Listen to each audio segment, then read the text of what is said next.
For the tough scriptures we've been through this week, this is one pastors live for.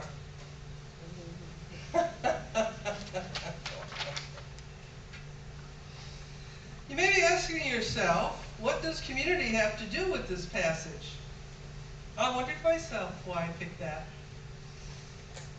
We have Jesus as the one who draws the rest of us to himself. Whoever comes to me will never be hungry, and whoever believes in me will never be thirsty. Each of us, all of us, are part of that whoever people that Jesus holds together. But then comes this little rub. Then the Jews began to complain about him.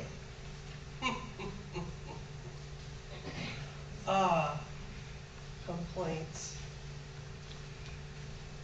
They seem to be part of who we are too, don't they?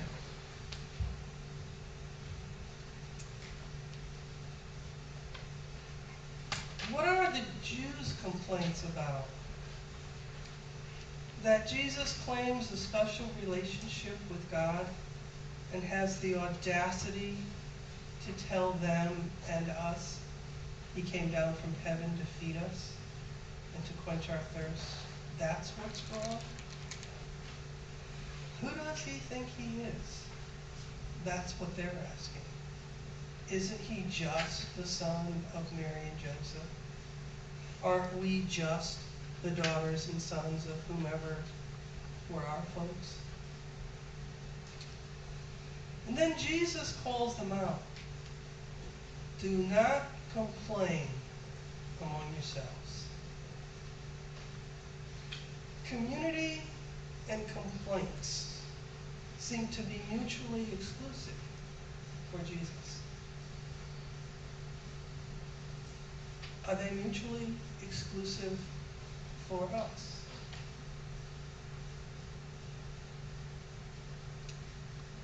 For example, we love how long the sermon is, Pastor. We are enthralled with the music, even if we never heard it and don't hear what we want to hear. We could care less if someone is in the seat that we think is ours. We are thrilled with the call for offering. Let's have 2 or 3 each week. We are delighted with who served us communion. We think the announcements are swell.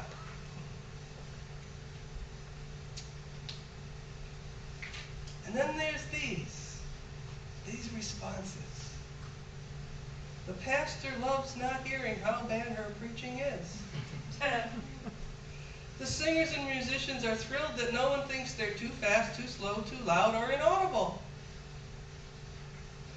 The newcomer, tentative about this unknown group of us, is relieved not to feel uncomfortable about where they sit. The offering is so generous that the council can stop worrying about meeting budget and paying the bills. The communion servers know whatever they say will be just what someone needs to hear. The announcers of our fundraisers, needs, and upcoming events sit down feeling others' loving attention. That's the way it is, right?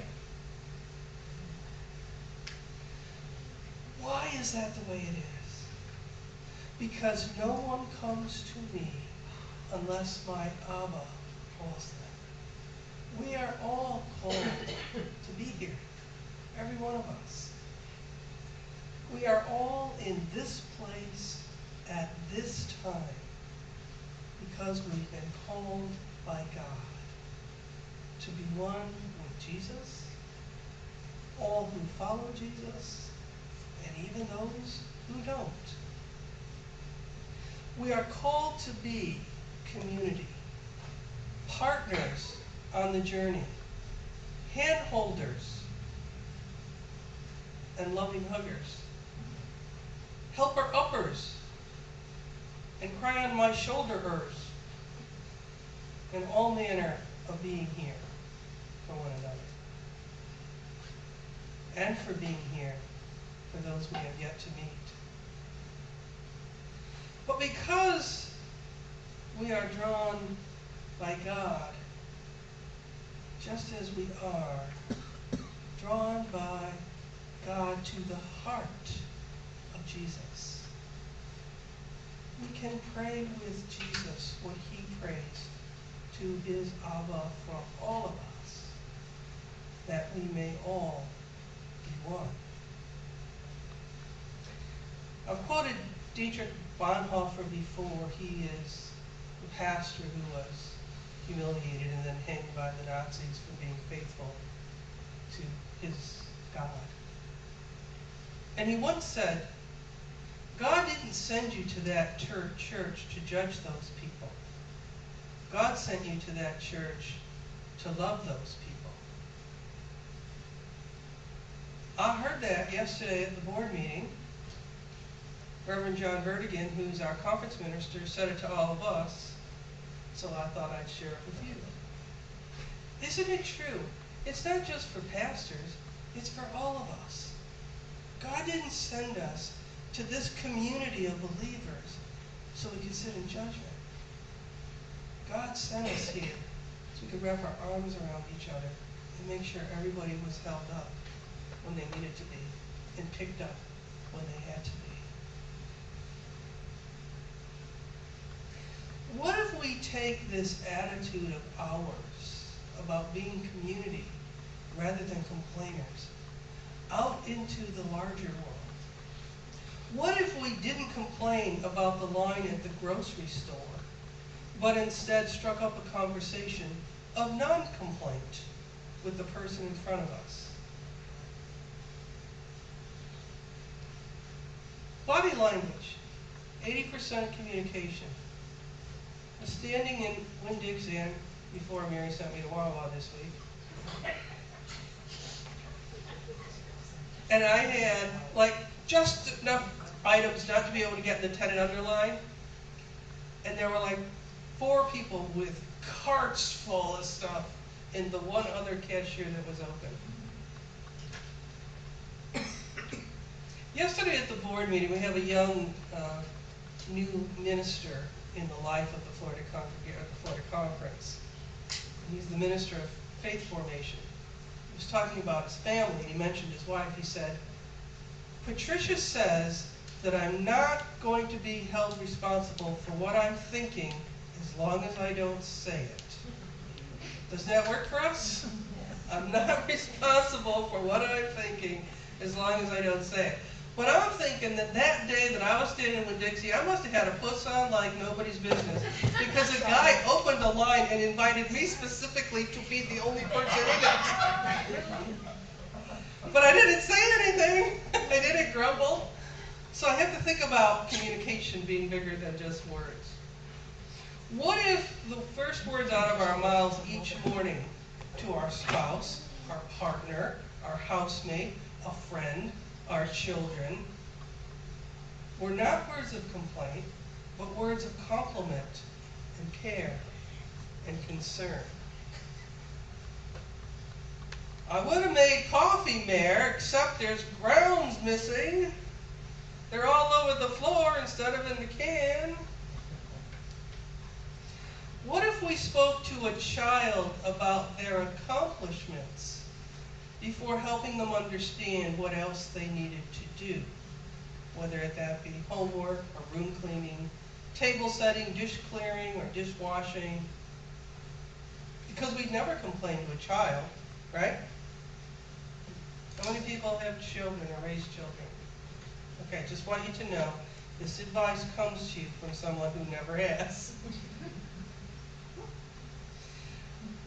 What if, for the next service person that came to our house, plumber, electrician, handy person, appliance repair persons, particularly incompetent at times, right? Pole cleaners, lawn maintenance people. What if we, at the end of their work, didn't say, this isn't right, that's not right, you never fixed it anyway, how come it took you so long? What if we said instead something kind and offered them water or an iced tea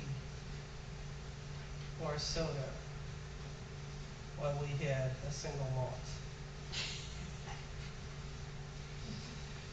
What if when we called a customer service rep about a billing question, concern, problem, or complaint, we thanked them first for their service and then explained in decibel-like tones what our issue was? What if we were out walking, or our dogs, or simply ourselves, and we ran into a neighbor, and instead of opening the conversation about something that's wrong in the neighborhood, we complimented the person on their house, or their lawn, or their flowers, or their dog, even as the dog peed on your leg? Ever had that happen?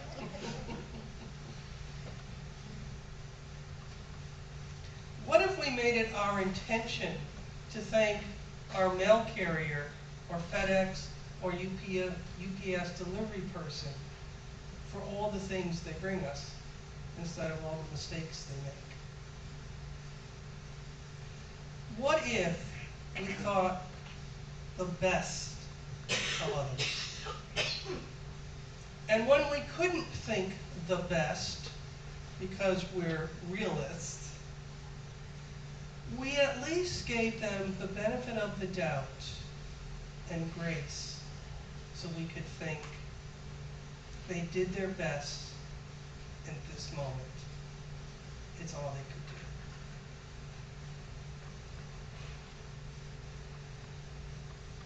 After all, we are created, the one human family that God gave us, one another, all of us, brothers and sisters that belong to each other.